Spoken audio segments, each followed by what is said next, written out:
you were able to produce your own content without having to have someone employ you to do it, to reach an audience. So I wanted to, through my own sort of content generation in my last year of uni, just to build up my own experience and reps. I knew that's the path I wanted to take.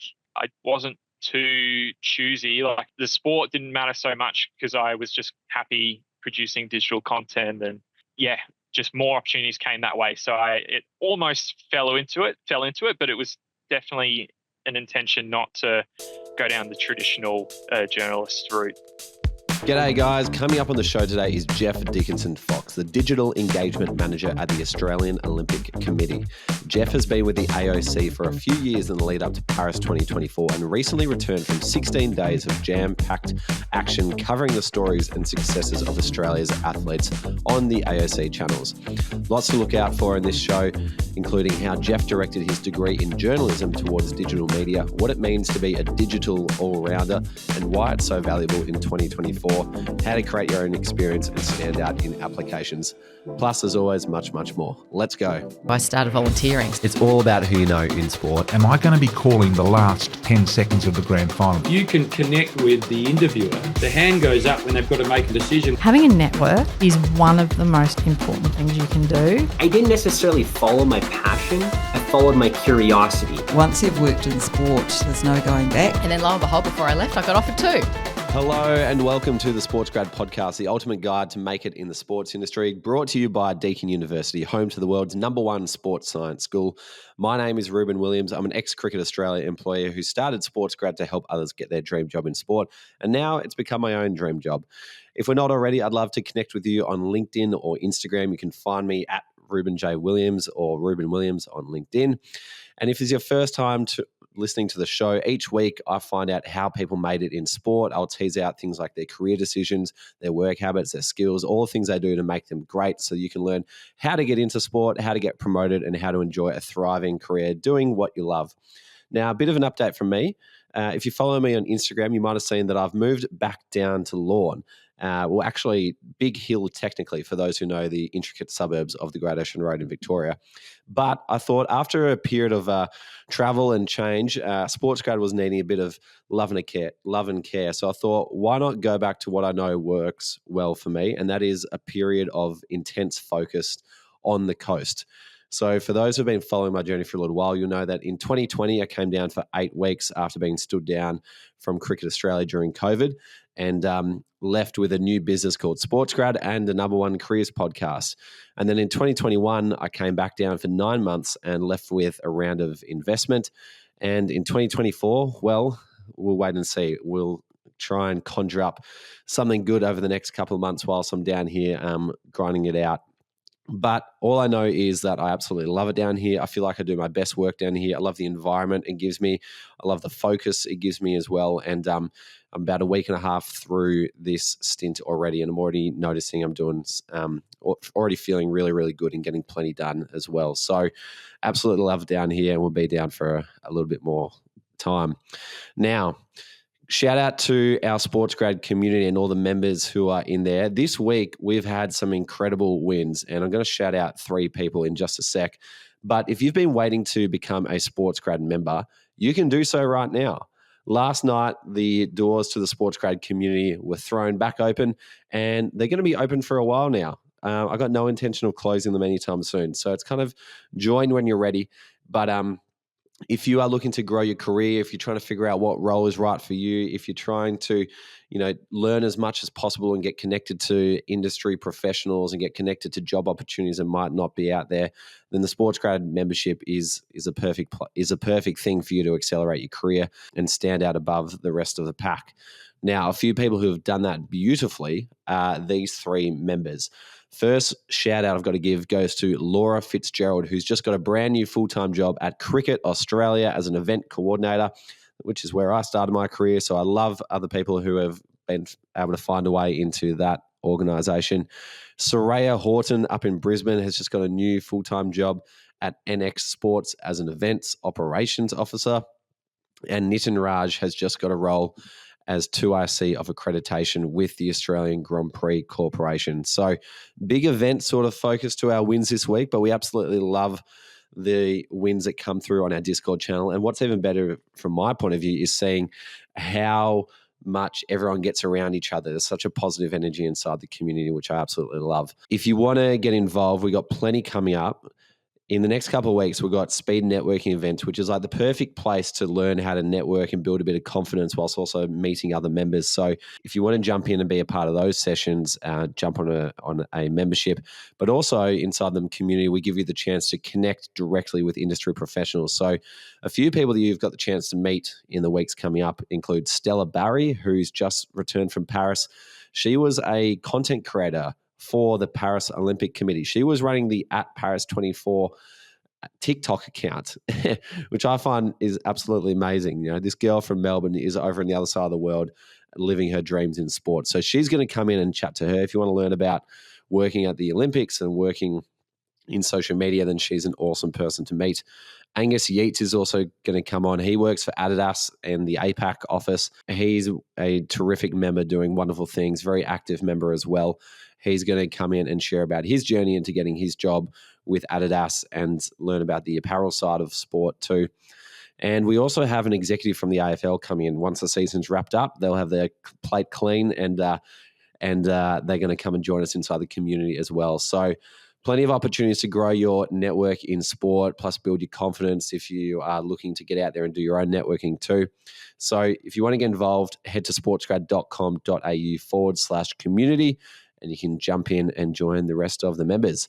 Now, without further ado, enjoy this conversation with Jeff Dickinson-Fox. Have you got your eye on a future in sport? If you're ready to transform the industry, then perhaps get ready to study with Deakin and prepare yourself to redefine what it means to work in sport. That's what I did at least. Deakin's School of Exercise and Nutrition Sciences is ranked #1 in the world. Pretty cool, hey? So if you want to turn your passion for sport into an impactful career, get ready to push the limits of exercise science, sport coaching, sport development, sport management, nutrition sciences, physical education, and more. You can do it all at Deakin. Apply now and study at Deakin University.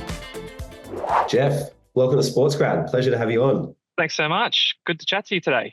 I was following your Olympic coverage for the few weeks you were over there, and one of the moments that really hit me of the games when I was in Paris was during the opening ceremony. And I'd love to know, first off the bat for you, where were you at the time when Celine Dion opened the games by singing "Im à l'amour"? And what sort of emotions did that bring up for you, given this career journey that you've been on to reach this high point? It's a great question. I was with our marketing and digital team in Paris. We were at the main press center, but for the opening ceremony, just because we knew so many streets would get closed, we just went, right, we're just going to set up in the ground floor of the hotel. It's on the TV, and got to see everything uninterrupted. So I was with the team, and for me, that sort of moment of, oh, this is finally happening, this is finally real, more so came landing on the plane into Paris, and then leaving the airport, because it's an observation you've had, Ruben, the branding, the look and feel. As soon as you get there, you can see it. It's all everything you've been planning for the last 18 months, 2 years. We've actually done this for a reason, that there's an Olympic Games happening in this city. So that's when it felt real for me. Amazing. Yeah, you're right. It was absolutely just plastered everywhere. You couldn't miss the Paris 2024 logo anywhere. Jeff, you're a keen listener of the podcast. You'll know that each week we like to ask a few quick fire questions to give people some context as to who you are and what you do. So before we dive into your journey, I'm going to fire away with a couple. First up is, what was your first ever job? First ever job was a ride attendant for a local theme park where I grew up on the Sunshine Coast. We had 5 rides and mini golf and a cafe, and I sort of tried my hand at all of that stuff, and I did that for about 2-3 years. Love it. I would have loved to be your friend up there. Second question, what did you study at university? I studied sports journalism in Melbourne at La Trobe, and had a passion for it from an early age. And do you have a favourite sporting moment? Favourite sporting moment, purely from watching on the TV, being from Queensland, the State of Origin series that Darren Lockyer won, scoring a try in Melbourne to bring up a series win for the first time in a long time. So that one, as a kid watching on TV, It's just unforgettable. And the commentary, you go back and listen on YouTube, and it's got Ray Warren, and you can hear the despair and the tires being sapped from Peter Sterling's voice, and then you got Fatty there just with the Queensland perspective, and it's just iconic. Ray Warren and State of Origin is, there's not too many better pairings in terms of sport and commentators. Do you have a favourite book or podcast that you would recommend that's helped you in your role? These days, I listen to the Walk podcast. It's WARC. It's just a good way for me to get a worldview on marketing trends and what's getting noticed. And sometimes they touch on sport and the Olympic Games, and it's sort of most of their episodes are bite-sized, not something you have to sit down an hour and a half for. So that one's probably my best one at the moment. Love it. And if you had 30 minutes to pick anybody's brain, who would it be and why? Probably Thomas Bach, because just working in AOC land, like he did do a visit out to Australia a couple of years ago, but just to get that global view on the Olympics and IOC, we're one of just hundreds of countries out there that they've got to prepare to host or to be in touch with every time of the year, not just in Olympic years. So what their priorities are, how they do that is something I'm very keen to learn. Yeah, he would be a fascinating one to talk to. For those who aren't aware, Thomas Bach is the president of the International Olympic Committee. And when I visited their offices last year, he was floating around, grabbing a bit of chicken and couscous off the cafeteria tables. But I didn't get to talk to him, unfortunately, but maybe next time. But let's dive into your journey now. So before we get into the weeds of it, can you give us a bit of a background in terms of the series of jobs and experiences that you've had on your way to the role you're in now? Yeah, definitely. I've done a wide variety of contract and volunteer work across sporting organisations and media organisations in sports teams, roughly in the last 6 years or so, leading up to when I currently took this job at the AOC. And a few of those volunteer and paid roles were with Tennis Australia while I was at university. So those experiences really gave me a good position to get my first full-time job out of uni on the Gold Coast Commonwealth Games news service, like the planning and delivery team of that. So it wasn't just a 2-week stint, it was a year and a half, because the news service there which provides content to the world's media, both rights holding and non-rights holding for print, TV, radio. So got to learn so much and work with really high quality people. And after that, I was able to jump into NRL land and get some digital content experience at Parramatta Eels, and then even moved on to social media producing for Fox Sports in Australia, in Sydney, where I learnt so much. And then wasn't too long after that, I got some experience with the AOC team during the Tokyo Olympics. So they needed some extra hands to do the digital content, and I just gave up a few weeks of my time, and that was an opportunity for me to find out how they operate, because it's quite different to the Commonwealth Games. And a few months later, they advertised for a digital engagement officer, and as soon as they saw it advertised, I'm like, right, this is what I want, and I just needed to convince the AOC that they should pick me. Amazing. Love it. So how did you meet the people at the AOC in 2021? Was that through your role with the Com Games? Yeah, well, it definitely benefited. There was someone I worked with, David Tarbotton. He was working in the 2018 Gold Lock team, and he was already involved with the AOC, and as he is still to this day. So he gave me a call and said, "Oh, look, I know you're interested in this sort of thing. Does it work for you?" And it certainly did. So I definitely have him to thank for thinking of bringing me into the fold. That's for sure. So the first step into Olympic land just came from a tap on the shoulder via a phone call. Yep, just out of the blue. But to be fair, like he has looked out for me ever since I met him, 6 years ago. And to his credit, not everyone does that. And just a special guy. Mm. How did you keep the relationship with him going over those 6 years?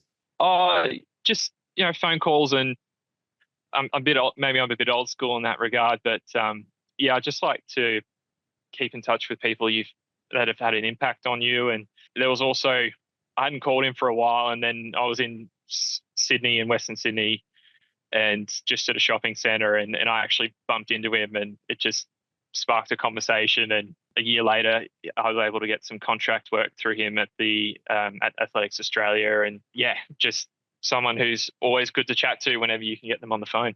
Amazing. And that's now led to your Paris experience, which we'll dive into soon. But it is incredible when you meet some people, you never know where it's going to take you. And then 6 years, it might turn into the opportunity of a lifetime. So well done on keeping that relationship alive. Yeah, thanks. Yeah, I owe him a few beers, that's for sure. Well, tell us a bit about the role that you had with the AOC during the Paris Games. I'm kind of interested to hear how your role changed over different time periods. So, for example, I'd love to hear what it was like 12 months out from the games, and then what it was like, say, 2 or 3 months out from the games as it's really starting to ramp up. And then during the 16 days of the Olympics, what did that look like? So 12, 3, and during the games, if you could break it down for us. Yes, 12 months to go, we put on a 1 year to go event, which for us was, we just wanted to go out there and said, right, jump on board, come with us. There's an Australian Olympic team going to the Olympic Games in a year. Get ready now. We're in Sydney at Qantas with, just a major event to attract media and to get on news all around the country. And so a lot of planning goes into that event, and then using that as the launch pad, we were producing sort of regular content, getting people aware of what some of the athletes who were in contention to make the team were doing, and some of the World Championships, World Cups, Oceania Championship events they were placing at, and the form of these athletes going into the Olympic Games.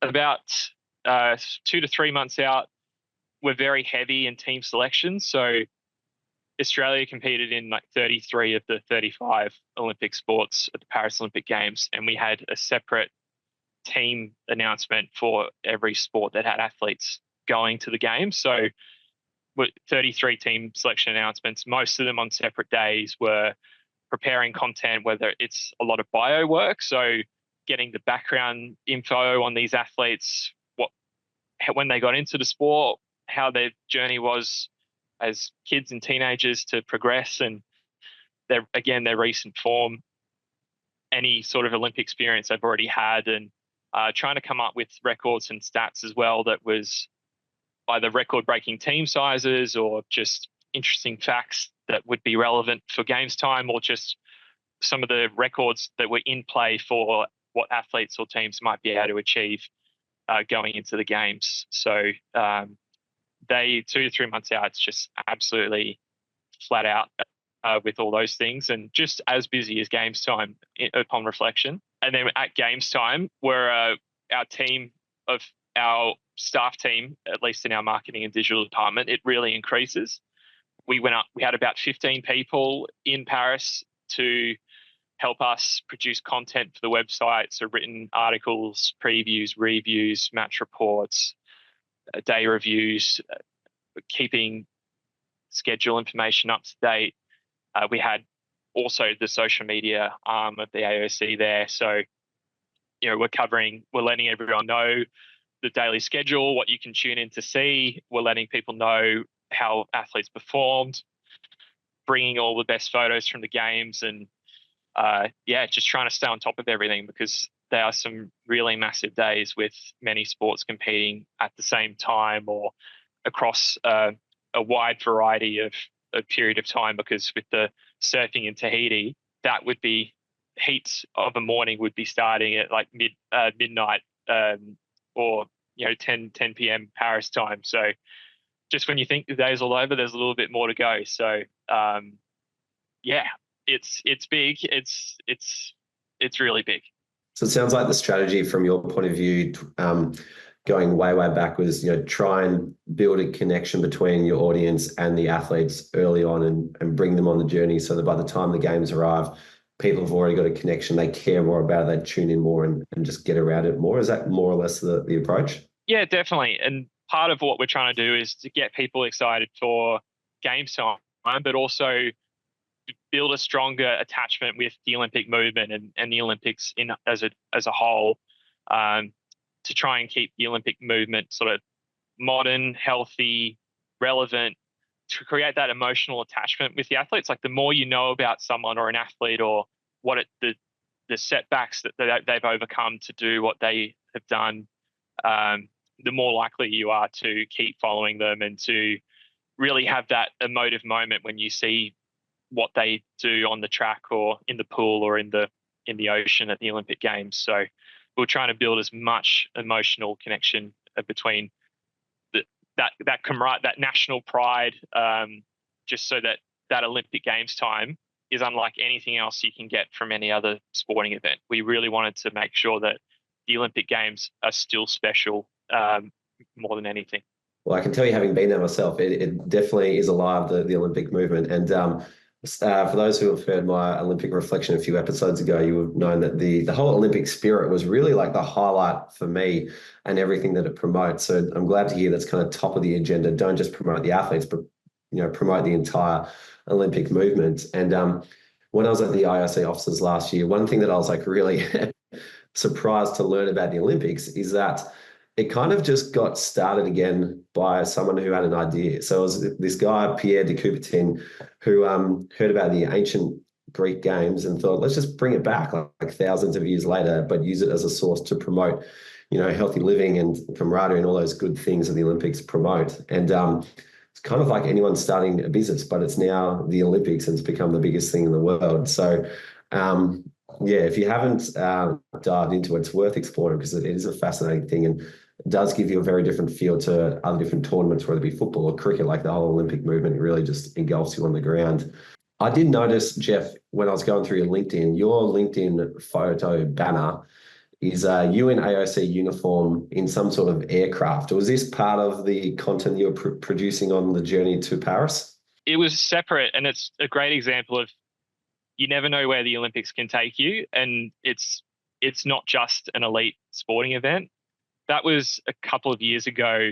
The AOC made a trip to the Torres Strait, and it was just to get into the community, really deliver some like coaching opportunities for kids up there and in their local sort of sporting center. So they ran some basketball clinics and some other sort of coaching drills outside as well. And it was also a learning trip just to understand how the AOC can better and more incorporate Indigenous and Torres Strait communities and history into the Australian Olympic team. And so it was just that we had actually a partnership with the RAF, the Royal Australian Air Force, on that trip. And from AOC and most of the AOC is based in Sydney. So we flew up to Brisbane and headed out to the Royal Australian Air Force base, Amberley.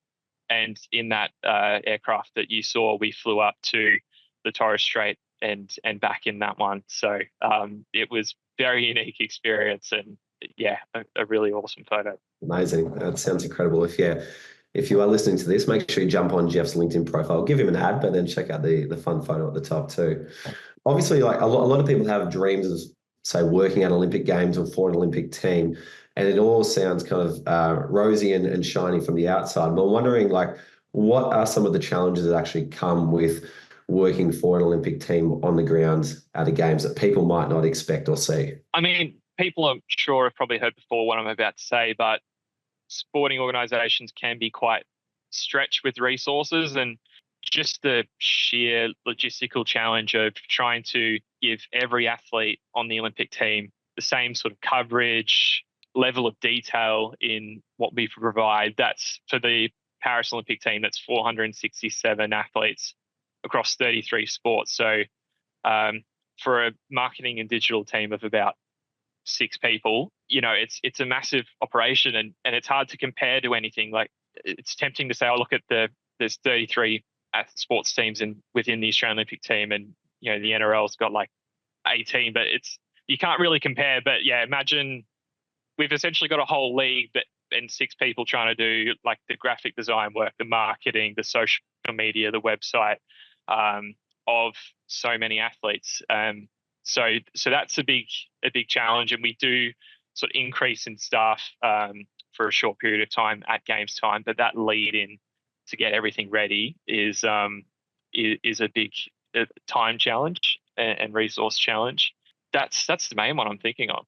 So given those constraints during the games, what time does your day start and what time does it finish? Well, yeah, so we typically sort of clocked on. Everyone had different hours of the roughly 15 people I mentioned, just so we could cover all different times of the day. And our focus was to deliver content for the Australian time zone.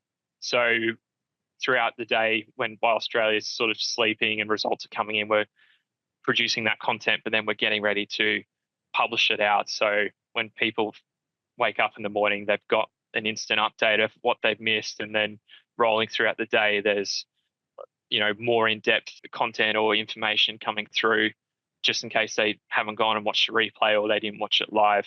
But in terms of juggling the times, yeah, I sort of started about 9, 10 a.m. and sort of work right through until midnight, 1 a.m.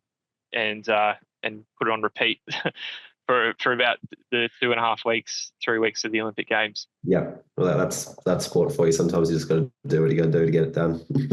Yeah, 100%. But it's you love it. It's a big commitment, and then at the end you go, wow, that was amazing. I'm so glad I did that. And you think ahead to 4 years time, and you go, all right, let's run it back. What were some of the moments kind of behind the scenes that made you feel like, oh, I'm so happy to be here, I'm so lucky to be here? For example, perhaps you're walking through the athletes village and you bump into LeBron James or something. Did you have any of those sort of moments where you kind of like, somebody pinch me, how am I here? Yeah, I was just walking into the main press centre at about 10 a.m. to start my day, and you sort of start your day and you're going, because there's that many people, you go, I'm not really sure what sport I'm going to be doing first, but I know once I get in the office, like, things will be going. So I was in quite a relaxed mindset going, all right, about to gear up for another day. And then you've got the security checkpoint where they check your accreditation before you walk in the building. And so I'm about to enter that line. There's not many people around, and I look up and I see Steph Curry and Kevin Durant. And there's just a few like minders, like Team USA personnel and like one security guard. So it wasn't, my eye wasn't drawn there because there wasn't a large gathering of people, and Steph wasn't. I mean, Kevin Durant's tall. I actually saw Steph first, so it's not like he was this massively tall basketball player that stood out. I saw it, I thought it was Steph, and then I sort of gave my mind 2 seconds to refresh and go, is it actually Steph? I'm like, it is actually Steph.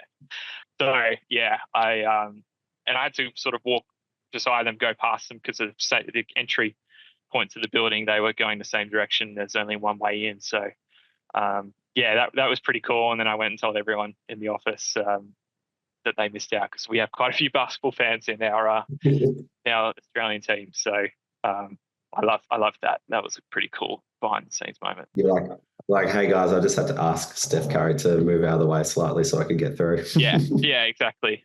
Know your priorities, Steph. Yeah, that's awesome. When I was doing my internship with Australian University Sport, they took me to the World Uni Games in Taipei, and I was sitting at lunch in the Athletes Village with Dave Colbert, who now does a lot of Olympic commentating, and we're sitting there eating our food, and all of a sudden Dave jumps up and goes to chat to this guy who's sitting about 3 meters down the table from us.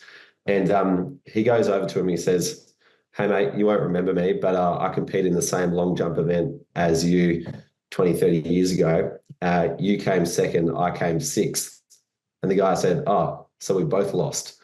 And it was Carl Lewis, who's won, I think, 8 or 9 gold medals, for those who don't know. And he was at the World Uni Games as an athletics coach for the USA uni team. But for me at the time, I remember thinking, it is incredible, like the caliber of people that these sort of multi-sport events bring together, and the access that you get to have as well, because you're all just walking around the same petting zoo together. So That's awesome. You got to bump into a few of those people. Did you see Rafael Nadal? I hear that he just kind of floats around a lot and doesn't like staying in, say, a hotel like maybe Novak Djokovic might do. I definitely believe that. I did get a couple of trips into the village, but no, I didn't see Rafa there. And trying to get to Roland Garros was near the top of my list, but didn't end up getting out there. So missed out on Rafa this time. But I have crossed paths with Rafa before from Australian Open experiences, so I haven't missed out completely, thankfully. Nice. I want to ask a bit about how you ended up in this particular role coming out of a journalism degree. Because some people might look at your resume and think, oh, journalism degree, surely you use that to go and be an editorial writer or something, but your career's kind of turned more towards the digital content space. How did this happen? Was it by design or by chance? What sort of influenced your career direction? For me, it was when I was at uni doing the degree, I loved the content and I was very keen to learn how the media landscape worked in Australia. And I just knew that you could see the industry had a decline in the print side and layoffs and redundancies. And if you wanted to go print, you needed to go sort of like a regional or rural stop first, and then you can sort of work your way back to more sort of city environments once you've got that experience to get those sorts of jobs. And that pathway, I was quite clear in my third and final year of uni. It didn't appeal to me. And we had this sort of rise and grow with digital media, and I was really sort of enjoying being a sports fan on social media. And you were able to produce your own content without having to have someone employ you to do it, to reach an audience. So I wanted to, through my own sort of content generation in my last year of uni, just to build up my own experience and reps.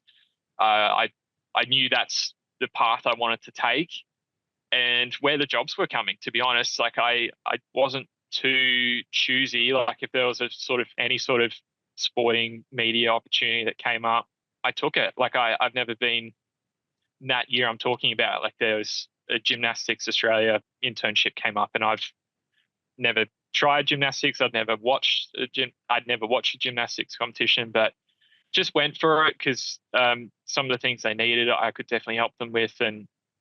And yeah, it didn't really, the sport didn't matter so much because I was just happy producing digital content, and yeah, just more opportunities came that way. So it almost fell into it, but it was definitely an intention not to go down the traditional journalist route. I love how you've been able to identify where you can see in the industry where there's friction and where there's flow, and being able to get yourself into the part that's flowing too. And creating your own content, you're right, is such an easy way to build your own experience. I like to call it a DIY internship. You don't have to ask for permission from anybody to get started. You can just go and do it. And someone who did it expertly is Jacob Gaynor, who is the social media manager for the GWS Giants. If you guys have been enjoying all the memes and content that the Giants have been putting out this year, Jacob shared about how he got his start in social media in the AFL just by creating content for his futsal team in Canberra. He just kind of built up a bit of a community around his five-side futsal team. For you, what sort of content did you get started creating? Well, it was started out as like match reports and getting that experience to sort of try and get the best possible marks on my university assignments, and just to get comfortable because you're under sort of time pressure, and I'm a bit of a perfectionist by nature. So I kind of have to resist the urge to really perfect something and go, this is of a high standard. It might not be perfect, but just get out there. Otherwise, you'll fail or lose lots of marks for being late. And that's the same in the industry, obviously. I also used it for, I kind of had aspirations to be a commentator. So, you can, all you need is like a set of headphones and whatever sport you want to learn to commentate in front of you, and you put it on mute, and then you're on your own, or you've got some mates who you've done university assignments with who you're trying to get more experience with as well.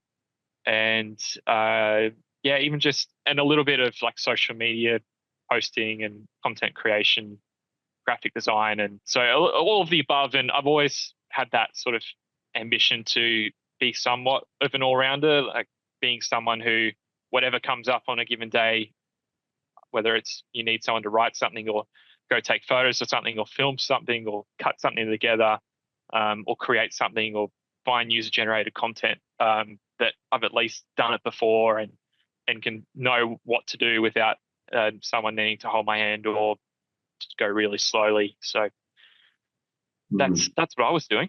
Well, you've positioned yourself well. Another person who's mentioned the benefit of being an all-rounder is a guy called Alex Brown, who now works at Code Sports under News Corp.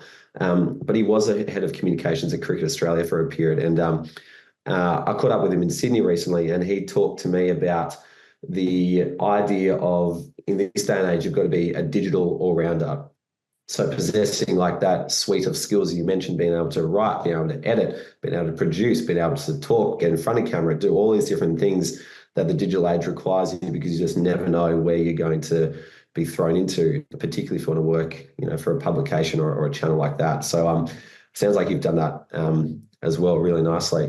And if you don't know what you want to do coming out of university and you go, oh, this might be interesting, that might be interesting, and you don't want to pigeonhole yourself because you're worried in a year's time you might lose interest in a specific skill set, just trying to be an all-rounder and just trying everything makes you go, I love this, I don't love this, I want to do more of this. And yeah, it just sort of puts your mind at ease knowing that you've at least tried everything so that you know what you actually like the most. 100%. Jeff, I'd love to know from you, when did you start to feel confident in your career? Was there a point during uni or maybe some of your early jobs where you really start to feel like you were, comfortable what you were doing, comfortable in the direction you were taking, comfortable in your skills? When did that sort of feeling start to enter your world? For me, it was that 2017, 2018 period where I was, 6 months removed from uni. I'd been brought into this Commonwealth Games team as an administrator of the Games News Service. And so when I signed up for it, I was like, oh, okay, it's not by definition and the job description, it's not a content producing role. But, I'm going to be there. I'm going to get great experience and meet some people who can definitely help down the line. But after a month or two, they were able to sort of put some trust in me and give me things to work on. And, if I did a good job of it, I could do more of it. And just more sort of content opportunities came up and sort of relevant experiences came up. So that was when I really was confident, when I was just day one, I just felt very lucky to be there, part of the team. And if anything else positive happened, that'd be a bonus. And then 3-6 months later, you're right in the thick of it, helping this team produce content that is going to be used internationally. And it has to be of a certain standard. So they wouldn't let me do that, or they'd take me off the assignment if it wasn't to a certain level. So yeah, having that confidence and the backing of the people there just made me go, right, I'm ready, and made me much more confident when the games had finished to go after some of the top sort of leagues, teams, jobs, and know that I had a leg to stand on with CV experience and references and tangible work examples that people would respect. Gotcha. And just for reference, how old do you think you were at that point? 22. Yeah. That seems fairly young. I reckon I was a lot later than that. It took me a bit of time to find my feet. Yeah, it's different for everyone. Each their own. Yeah, nice. Well played.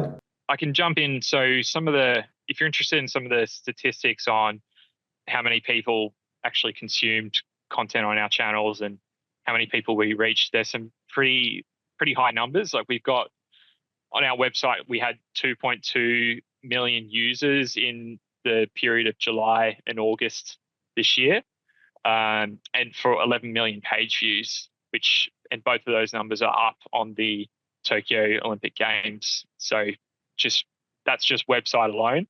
And then on social media, we had in that same July-August period, 165 million people reached. And our LAOS campaign, which started from 1 year to go to the Olympics and ran throughout Games time, reached 500 million people globally. We had the stats from Tokyo and we wanted to improve on that. for sure. In my mind, I wasn't so sure if that was achievable or not, just because the Tokyo Olympics was friendly from a digital content perspective because of the time zone. There was only a 2-hour gap compared to the European time zone of this games, and also the nature of everyone. A lot of people in Australia experiencing lockdown and spending more time on social media and websites. It sort of lent itself to being favourable for extra engagement. So for me, I would be totally happy if we had achieved roughly the same or slightly better than Tokyo, but to get an extra 500,000 people through the website and we had 120 million people engaged on social media for the Olympics for Tokyo, and then 165 for this year for Paris. So very, very happy with those. Huge numbers. Well played. Jeff, is there anything that you would do differently on your journey to get to where you are? I'm sure you might think you learn from every experience, and where you've got to now is an awesome result as well. But perhaps if you wanted to get to where you are now, either quicker or with a bit less stress, what would you do differently? Ooh, got me here. I did a lot of, I sort of think of this as, what would you sort of tell yourself if you could do it all again, or what would you do differently? For me, there was definitely weeks or months there where you were looking for work and you didn't have work, and you just didn't know if there was this industry. There's way more demand for jobs than supply. So if I could do anything differently, I'd just try and stress less about that, because I didn't know it at the time, but the volunteer experience and the interning, and that sometimes got me over the line for jobs. Or when people would go, the reason we took the punt on you, or the reason we were keen on getting you in, is because you gave up your own time to do this, or you've traveled interstate to get an experience and there wasn't any pay in it for you, or there was no guarantee of extra work, but you really showed the initiative to go and do that. So yeah, I guess I needed to sort of back myself a bit more and just trust that there was enough there for people to see that there was someone who, if you gave them a chance, they would not let you down. Love it. James has just fired through with a question, which is, was there a particular uni subject or internship that helped prepare you for getting into the industry? Yeah, we had a sport reporting subject, and from that, our lecturers were also working in the industry, which was a major draw card for me to choose that university. So not only every week were they delivering content that was sort of relevant and time relevant. So you'd come in on a Monday and they're breaking down something that happened on the weekend. You're not like reading from a 5-year-old or 10-year-old textbook. That was really valuable. And then because these lecturers were also working, it provided opportunities to get their viewpoint on how their team operated, and also like spending some time, either work experience or internships in their work environment. Some of that was like Triple M, like the Carlton Football Club. We were out there for a day to cover a press conference, and like SBS, I was there for a Socceroos, just to fly on the wall, just to watch how they cover a Socceroos game. And it was really invaluable. Amazing, love it. One more question for you, Jeff, and that is, do you remember where you were when you got the phone call to say we want you to be a part of the Australian Olympic Committee digital team in the lead up to Paris, knowing that you were going to be a part of these Olympic Games? Yeah, look, it wasn't too flash. Like, I was just at home, but it was a call you spend sort of days and weeks hoping it was going to come.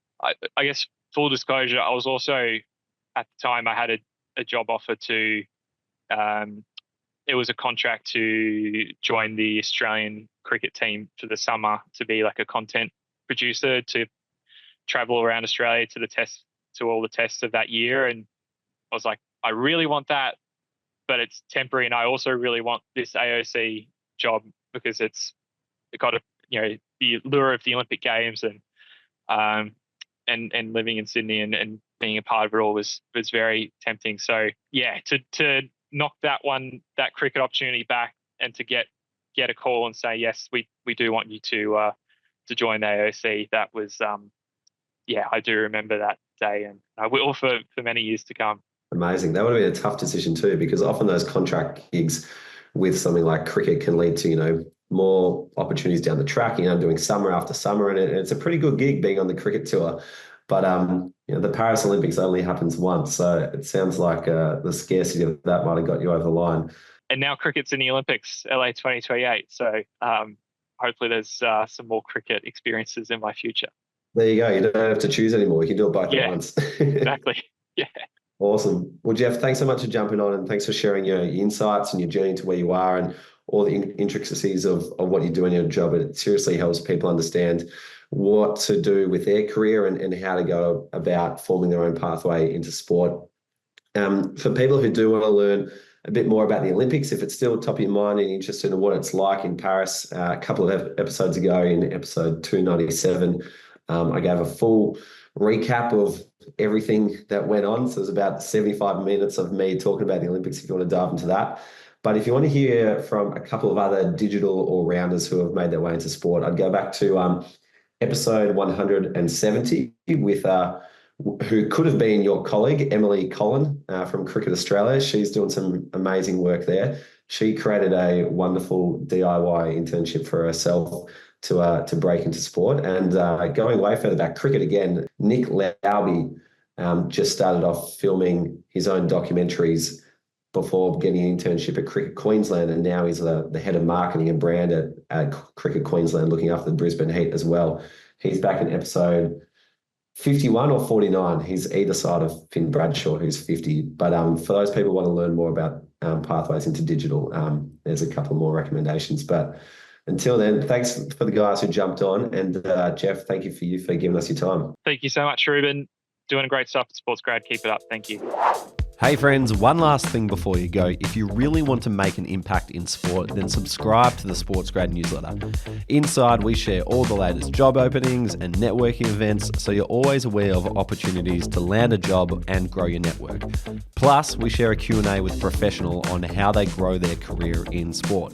Here we talk about things like how they moved overseas or negotiated their salary or landed a new job or promotion, made a career change, and so much more. It's kind of like a little boost of inspiration in your inbox before the weekend.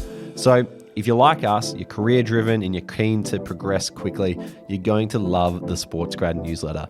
To get it, head to sportsgrad.com.au/newsletter to subscribe or follow the link in the show notes. See you next time.